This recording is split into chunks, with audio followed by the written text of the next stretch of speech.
What's going on, everybody? This is your host, Sean Johnson, the creator of Bench Minor Hockey, and welcome to episode number 9 of our Bench Minor Hockey podcast. This is the hockey podcast that covers single A hockey news, as well as stories from players and staff. And a friendly reminder, if you are following on the video podcast on YouTube, be sure to subscribe to our channel to see future episodes. And if you're following along on Apple Podcasts, be sure to follow us there as well. And on today's episode, we have Miss Lauren Barr. Lauren, thank you for coming on. Thanks for having me. It's great to be here, Sean. Of course. So I know a lot of fans in single A hockey may not know exactly who you are, but they will. That's true. So I want to talk about you a little bit.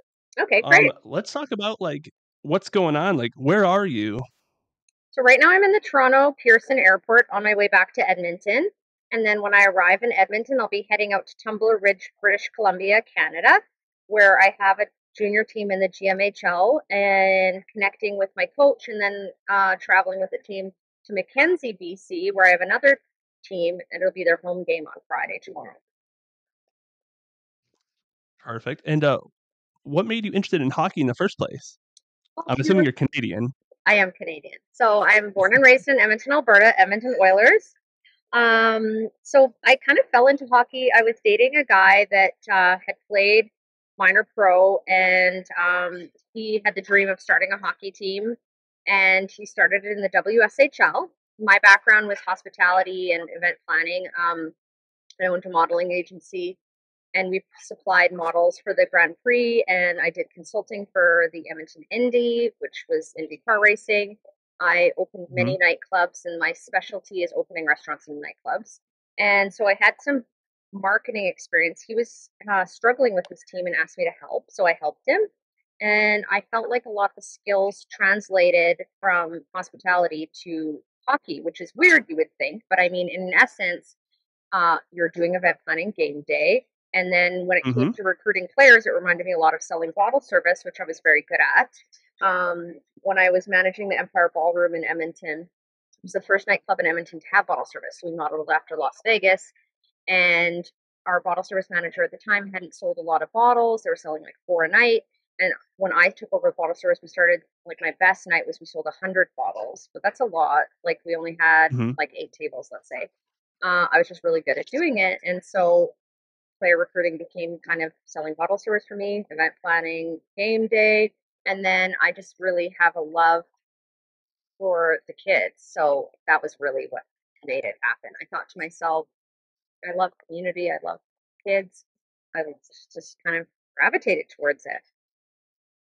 Right. Yeah. I mean, I didn't realize it translated that well either until you just explained that, but it makes a lot of sense. Yeah. So basically, his team was having some difficulties. I helped with it, and I was like, man, I'm good at this. And I was like, this isn't that hard, and it seems like a lot of people aren't good at it. There came an opportunity to purchase the Slave Lake franchise, and I asked for permission to do it, and I was given the permission to go ahead. And I've had Slave Lake now for 4 seasons. And then over the summer, I just purchased 2 more teams, and now have 3 teams. And then 2 years ago, I purchased a hockey school from the mayor of Slave Lake. It's called Peak Performance Hockey School. And over the summer, I started a player agency as well. It's still in its infancy, but my partners are Edmonton Oilers, Ethan Morrow and Kevin McClelland. And so just keep growing and growing. Wow. I mean, it seemed like it happened kind of quickly. Like you went from just kind of switching over from one team to kind of 3 teams plus another business. Well, So, sorry, go ahead. no, I was actually just going to ask when you first said you're helping out your ex at the time. What team was that? It was called the Cold Lake Wings. It was in the WSHL, and it ended up folding. Well, it kind of switched leagues and then repurposed itself as a team called the YEG, which stands for Edmonton Wings. And then it ended up becoming the High Prairie Red Wings. So they didn't have a home rink, and I was like, you guys should be in High Prairie, because at the time I was in Slave Lake. And I went up there because there wasn't a bank that I used in Slave Lake, and I suggested that they go to High Prairie, and it's been a great market. High Prairie's won the championship in the GMHL in the Western Division for 2 seasons, so it's been a great hockey town, great people.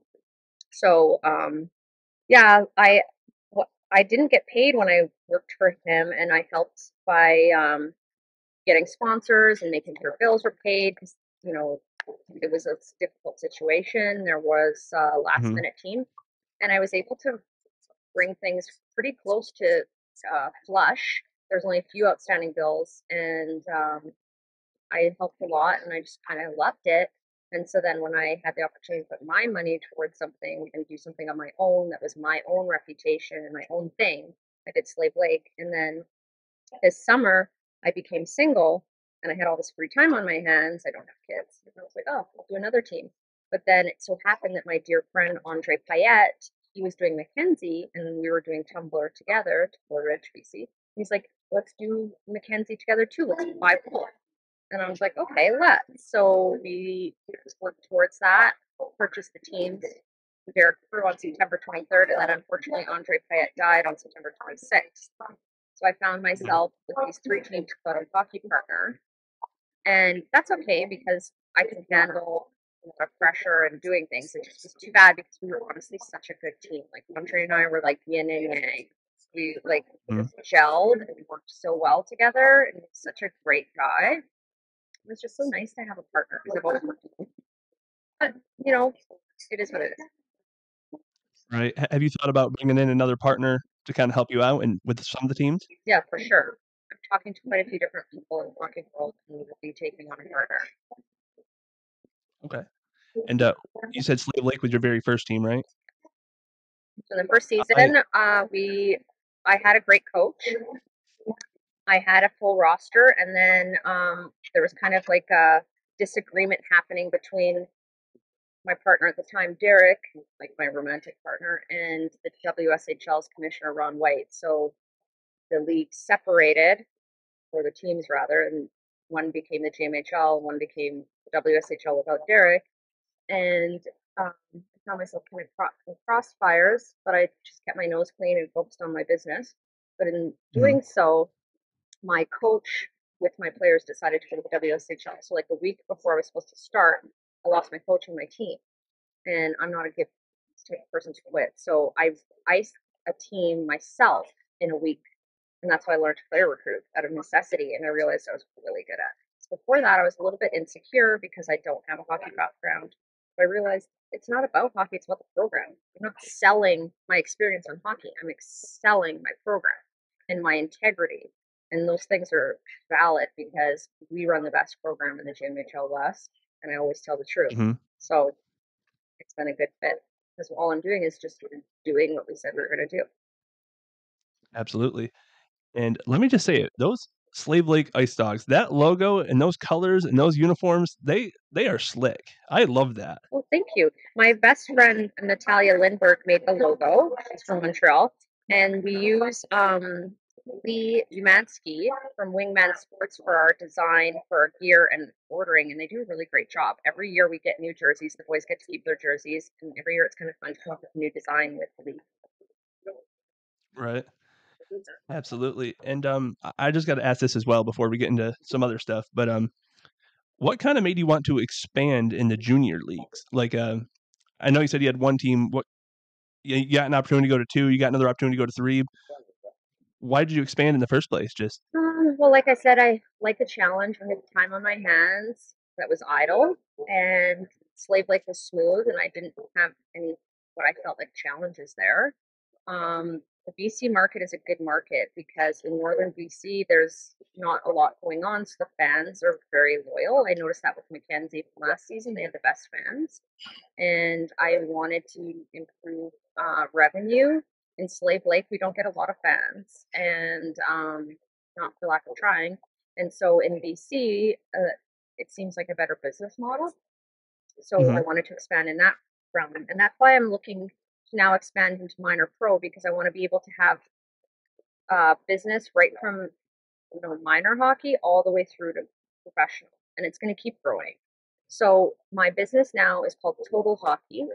So we're doing training when kids are young, and I am going to look into having like a prep team to feed my junior teams. And we have three junior teams, and then we're going to have minor pro in the U.S.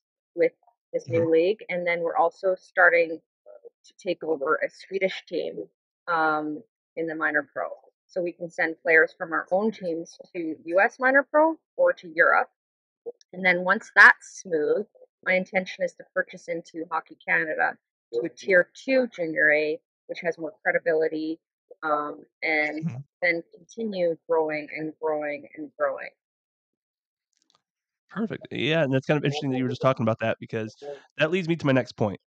A lot of people are probably wondering, like, "Oh, Sean, why'd you bring Lauren on? You guys are talking about junior hockey." Well, like she just said, she's actually coming to single A pro hockey here next year.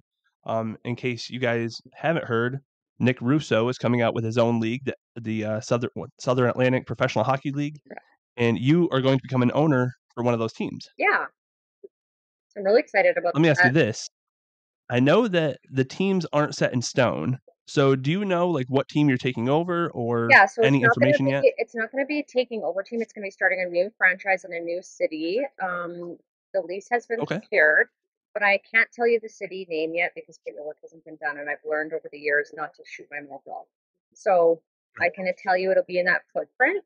A great established town that's hockey town, and we're really thrilled to bring the entertainment of single A professional hockey to the community, and also excited to give players an opportunity to advance and to be paid to play hockey. Yeah, absolutely. Now, like you just said, you're not going to tell me the city. That's fine. I'm not going to ask for the city, but is it one of the cities that he already announced, or is it a completely different area or different city? It's different. Different. Okay, that's And fair. Nick also asked me to be on the board as the marketing chair, and that's something I'm considering. So we're going all in. Okay, so you're also going to be on the board. Yeah. Well, that's exciting. Yeah. No So questions let me off ask the you this: limits. how I did you just get can't. involved with Nick? Well, I actually met him through Charlie Penn's from the Delaware Thunder. So Charlie and I are Mhm. friends, and he's a wonderful person. I just love Charlie. And he's in the Federal League, and through him I met Nick. And I know that the federal franchises have increased in value, and based on my budget in our growth phase, this aligns more with our budget. But in addition, travel footprint makes it easier to operate. Because I know in the Federal League, travel's getting a little bit intense. People are often now flying for travel. So this will just be able to work within our budget as we continue to grow. It's also fun to be a part of something new and exciting. I'm definitely an early uptaker. I am willing to work my ass off, and Mhm. that is what I do. That's what differentiates me, I think, from other people that I know in the hockey business. Is I don't Mhm. talk the talk, I walk the walk, I do the work. I'm not above anything. I clean the dressing room, wash the jerseys. You know, I was recently in a news publication with some videos that I posted on my personal page, driving players. People misunderstood and thought that players weren't taking coach buses. We have amazing coach buses. We have a partnership in Canada with Golden Arrow. They own 1,000 buses in Western Canada. Beautiful coach buses with Wi-Fi and bathrooms. But if kids can't report to the team because they can't get a ride, I will drive provinces away, where in your case, they would be called states, and pick kids up and take them to the team. I will do whatever it takes to succeed. Nothing stops me. Yep. I did just see your video. That was pretty exciting. That's pretty cool you did that. Well, I mean, I like to think of our core values. It's kind of like the Marines: adapt, improvise, overcome. Those are three of our core values. Another one is discipline. So doing things that you have to do, whether or not you want to do them. Case in point, driving for 20 hours. Mhm. Um, always do the right thing. That's a tricky one because always doing the right thing ends up costing me a lot of money. Giving people refunds It's true. um, in situations where technically I don't have to. Like, for instance, in Tumblr, when I purchased the team, the season tickets were quite expensive, and I felt like the game day and the season tickets were too high, so I lowered the price. Now I'm liable to pay those people back, but I wasn't the one that generated the revenue from those season tickets because they happened before purchasing. But it's the right thing. And so Mhm. we do the right thing: discipline, adapt, improvise, overcome. And, um, you know, I have in there also integrity, tell the truth, and I do tell the truth. And I think that's why I'm also good at player recruiting is I don't, create false narrative of our players. I tell them exactly what to expect, and it's close to the truth. and I try very diligently to deliver on what I've said. Sometimes I fall short, but I'm always working on myself. Right. You're definitely going to be a good fit for Nick in the SAPHL because he does not beat around the bush either. So That's good. Yeah, he seems it's like a good great timing. guy. I know he's really busy, and we're still a ways out, but I'm just really excited to be a part of it, and I think it's a wonderful opportunity. Absolutely. So I know you said you met Nick through Charlie. Have you thought about joining Charlie at all in his endeavors with the NEHL? Um, I certainly would be happy to work with Charlie. Charlie and would be excellent partners. Right now, I'm so busy focused on this season that I haven't thought any farther than what we've discussed so far. My goal Hmm. this season, just with taking on those teams and some of the setbacks that I've had, like with Andre and different things, is just like get through the season. But Charlie and I have very similar ideologies and values, and I would love to work with Charlie in any capacity that became available. Right. And I got to ask this. So I know you said you want to, move your way into minor pro. What about Nick's league really intrigued you? What made you want to be a part of that? I think that it was new. I think a lot of people would shy away from something that's new. It's not Hmm. established yet. It'll probably get heat. But I like being a part of new things, and I like, you know, swimming against the grain upstream. I don't know. I like a challenge. Absolutely. I can see that. And I know you said you have your lease, you're set with your team in your city. Um, is it just you, or do you have an investor joining you, or? Right now, it's just me because it would have been Andre and me, and Mhm. now I am seeking to have a proper investor that isn't just invested financially, but is invested as a partner. And so I've been talking to a Mhm. few different guys that are hockey guys with good hockey pedigrees, and I will be aligning myself with someone soon. I'm just vetting a few different candidates, and that will help us financially.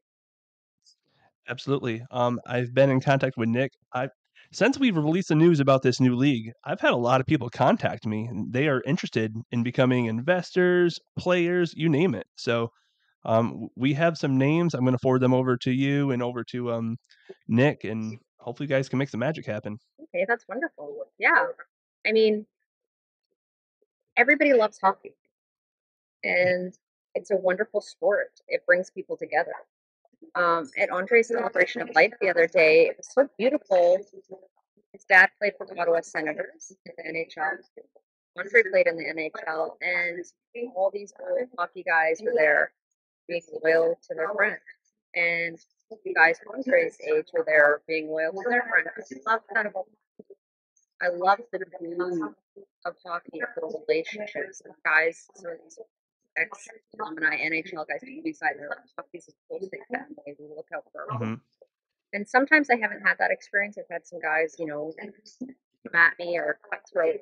But when you find your good people to surround yourself with, hockey can be such a beautiful thing. And it's so great for communities and it brings people together. I'm really excited to bring that into some new markets.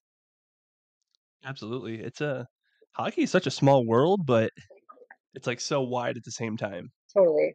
I think like that's why it's so important. I think that's why I've done well as much as I'm always learning is I Mhm. have integrity and I think that, as long as you're very careful with your reputation that you can do well and I want to be in this business for the long haul. So I try to make sure I make careful decisions. And like I said, I'm not Mhm. perfect, but I'm really trying to, make a good impression in this business because I want to stick around in this business. Right. And let me ask you this real quick. So I know you're traveling right now, but where do you call home? Where do you typically reside? Well, that's the thing. I don't really live anywhere, so I really live out of pocket bag, like no joke, in my car. In Canada, I'm have a team house in Slave Lake, an apartment in Tumbler Ridge, BC, and an apartment in Mackenzie, BC. So I'm always somewhere. Most of the time, I'd be in my car. I do love being in the city. I love Edmonton. Things to live there. I spend a lot of time there too. So I'm basically everywhere and nowhere, and I kind of That like makes it. sense. Just where I am at the moment. Home is where the heart is. But most of the time, home is where my dog is. I normally have my sweet little dog Scout with me, and she Mhm. comes with me into the rink. She follows me everywhere. I normally have her on the plane. She would normally be here, but I just took on another dog recently, and so I put them in doggy daycare. But Scout and I, we're home wherever we are. That's fair. Because I know you're traveling around Canada a lot with all your teams and whatnot. I'm just kind of curious about this Florida league. So I know it's not till next year. And you probably have no desire to relocate here, correct? Well, Down to Florida. I won't be living in Florida full time. It would be the same kind of idea, spending a significant amount of time there, traveling back and because we'll Hmm. also be going to Sweden too. You have to remember. So we'll just Right. basically be jetting around, which is kind of sweet because I don't have kids. I have nothing holding me back. I have no relationship. I can do whatever I want. So as long as Scout Right. can come with me, then I'm gold. Awesome. So you're going to be traveling to Florida a few times throughout the year to Oh, all the vacation time. and We work. mostly work. Let's be real, but Mostly work. That's fair. but Florida's beautiful. I'm so excited to go there. So once I get these teams a little bit more smooth, in about a month's time, I'll head out there, meet with Nick, and start the process. Right. I know he's in Philadelphia right now. Or last I knew he was in Philadelphia. He may not be anymore. But So your podcast is doing so well. well, I mean, it could always be better, but it could always be worse.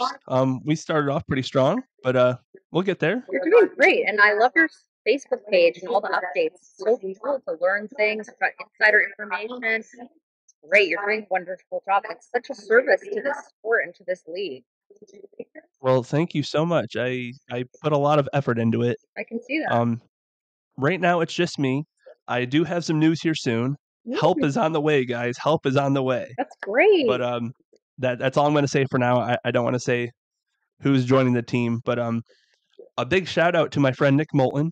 He's in Watertown. He helps out with the Watertown Wolves. He is an IT guru. He hooks us up with everything that we need to make this podcast successful. So big thank you Oh, to him. that's great. So Larry Yellowknee, who plays for Watertown Wolves, Yep, he came from the GMHL. Mikhail he Shalaby did. came Yep. from the GMHL.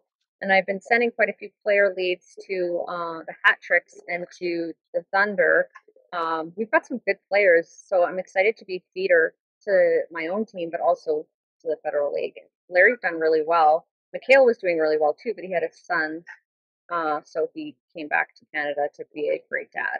I don't know if he's going back there, but nonetheless, we've got it's a good synergy between the minor pro level and the GMHL top end first line guys. So Hmm. I think it'll be good I mean, whether it's official or unofficial, it's great to have a feeder system in general. It just makes life a little bit easier for everyone involved. for sure. And I think it gives something for boys to look forward to and to work towards when they're playing in the Oh yeah, GMHL.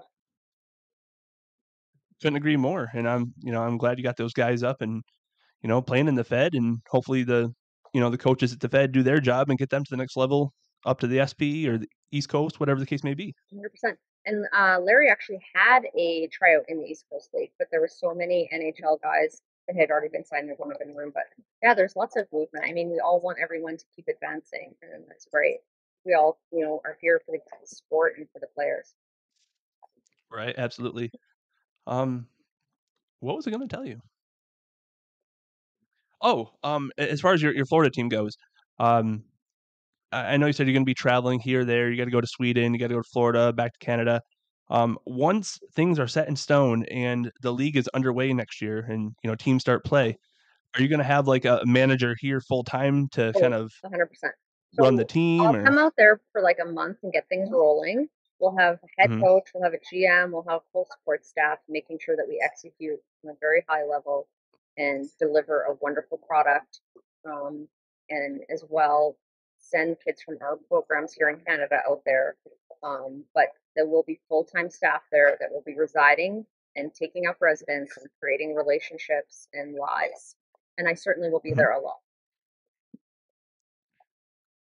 Great to hear that. Yeah. And I'm pumped for this league. I really hope it takes off. I really hope it's successful. I love talking to Nick. He's filled with hockey knowledge. He's been doing this for years, so I wish y'all nothing but the best, honestly. And I'm pretty excited to get this started. Thank you, and more content for your show. That I mean that helps. Absolutely, that helps, but You've not the got enough point. stuff. But yeah, no, I am really excited. I'm excited to, be a part of this, and I'm so honored that you had me on your show. Sean. It's so nice to be able to share my truth.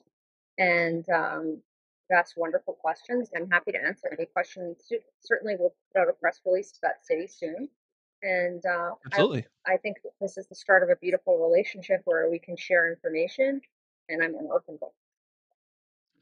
I couldn't agree more. I know you reached out to me, a few months ago wanting information on, the Fed in general, and I know a few teams we talked about. So I'm glad to see that you sent some players up there. Mm-hmm. So I agree completely. If you need anything from me, you got me. You know how to get a hold of me. Yes, exactly. Um, is there anything else you would like to say to bench minor listeners? I think just know from us that we're doing this for the right reasons and we're excited to be involved. And we certainly will put all our effort into making sure we put together a professionally run, excellent hockey team. And we appreciate your support. We're available. You can text me anytime, Facebook me. Like I said, we really pride ourselves on having integrity and Hmm. happy to be a part of this hockey community in this new league. And we're just really grateful to be a part of it. Perfect. Well, we can't wait to get to work with you guys next year. Um, Friendly reminder to our listeners right now. Make sure you subscribe to our channel. I know I said that in the beginning. I'm going to tell you one more time. Hit that red subscribe button. If you are listening on Apple Podcasts, make sure you follow us. And another reminder, next Thursday is actually Thanksgiving. So we will not have an episode next Thursday. So we're actually going to come back on December 1st with an episode. So make sure you tune in then.